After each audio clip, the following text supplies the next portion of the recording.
अस्सलाम वालेकुम दोस्तों, आप देख रहे राहत ख़ान चैनल। और इस वक्त मैं मौजूद हूँ मैनहट्टन न्यूयॉर्क में। और अल्लाह ताला से दुआ है कि खैर और आफियत खुश और आबाद रहे। तो दोस्तों, आज की जो वीडियो है वो भी एक इन्फॉर्मेशन है और उन लोगों के लिए जो यहाँ अमेरिका न्यूयॉर्क में रहते हैं, ये उनके लिए भी है। और अगर कोई जानना चाहता है अमेरिका से बाहर तो उनके लिए भी है। आज मौसम भी बड़ा सुहाना और बहुत ही ज़बरदस्त मौसम है। आज 31 जनवरी 2025 है और मौसम जैसे लास्ट वीक 2-3 दिन पहले बहुत ही सर्दी थी और लास्ट वीक उससे पहले स्नोफॉल भी हो चुका था। लेकिन अब ये है कि हल्की सी बारिश हो रही है, बूंदाबांदी हो रही है, तो मौसम इतना ठंड नहीं है, ना हवा चल रही है, ऊपर जो है धुंध भी है। और ये ग्रुप आया हुआ है और वो ग्रुप पिक्चर बना रहे हैं। यहाँ पर आप देख सकते हैं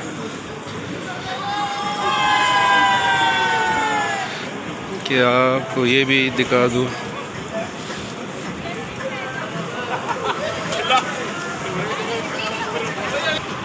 ये वो जगह है जहाँ पर आप टेबल टेनिस जो जिसे कहते हैं वहाँ पर खेल सकते हैं, कोई भी आके। इस पे पहले मैंने वीडियो बनाई थी। अच्छा, आज जो इन्फॉर्मेशन है वो ये है कि 27 जनवरी से लेके अप्रैल तक जो अमेरिका में रहते हैं, तो 27 जनवरी से अब स्टार्ट है कि कोई टैक्स जमा करना चाहते हैं तो वो कर सकते हैं। और ये टैक्स किस तरह जमा होता है, क्या कुछ चाहिए होते हैं इनके लिए, और कौन कौन से लोग इसको जमा करा सकते हैं। इसमें सबसे पहले वो लोग हैं जो चेक पे काम करते हैं किसी भी कंपनी से, जहाँ पर वो एम्प्लॉय है, वो काम करते हैं और उनको जो सैलरी मिलती है, पे मिलती है, वो चेक के ज़रिए मिलती है। तो वो लोग अपनी कंपनी से 1099 की एक फॉर्म लेके, एक W2 भी होता है लेकिन ज़्यादातर लोग 1099 का फॉर्म लेके वो फिर जाके अकाउंटिंग से अपनी टैक्स जमा करते हैं। तो जो लो इनकम है, जिनकी सैलरी बहुत कम होती है, तो वो उसको टैक्स जमा करना कुछ भी नहीं होता है, सिर्फ अकाउंटिंग की जो फ़ीस है वो देनी पड़ती है। क्योंकि जो टैक्स होता है, जैसे हमारी चीज़ डेली बेस पे ग्रोसरी है, शॉपिंग करते हैं, जो भी चीज़ें हम लेते हैं, तो हम उस टैक्स को पे करते हैं। उससे जो शॉपिंग होती है, जो चीज़ हम पे करते हैं किसी भी काउंटर पर, किसी भी जगह पर अमेरिका में, तो वो पे हो जाती है ऑलरेडी हम।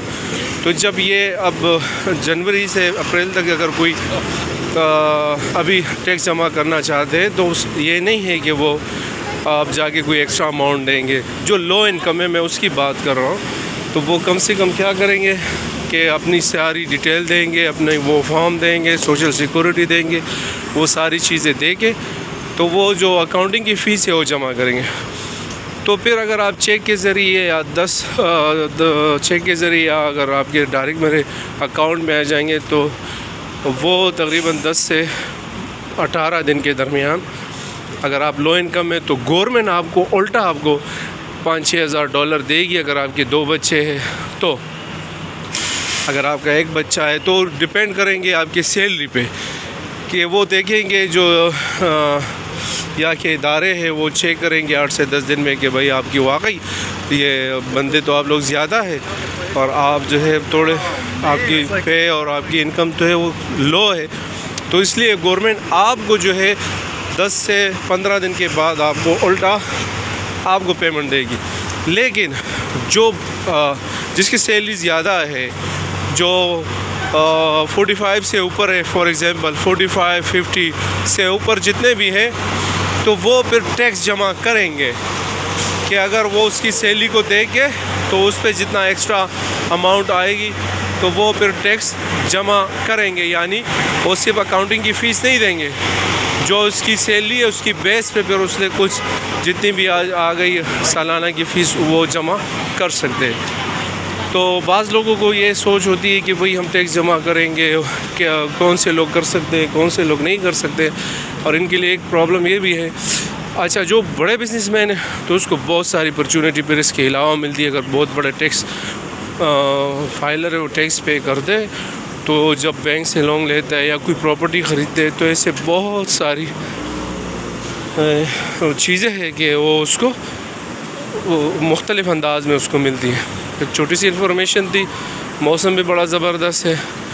तो इंशाल्लाह फिर मिलते हैं नई वीडियो के साथ, नई मालूमात के साथ। अपना बहुत सारा ख्याल रखिएगा, अपने पेरेंट्स का रखिएगा, उनसे दुआएं लीजिएगा और उन्हीं की दुआ में आपकी कामयाबी है। वस्सलाम।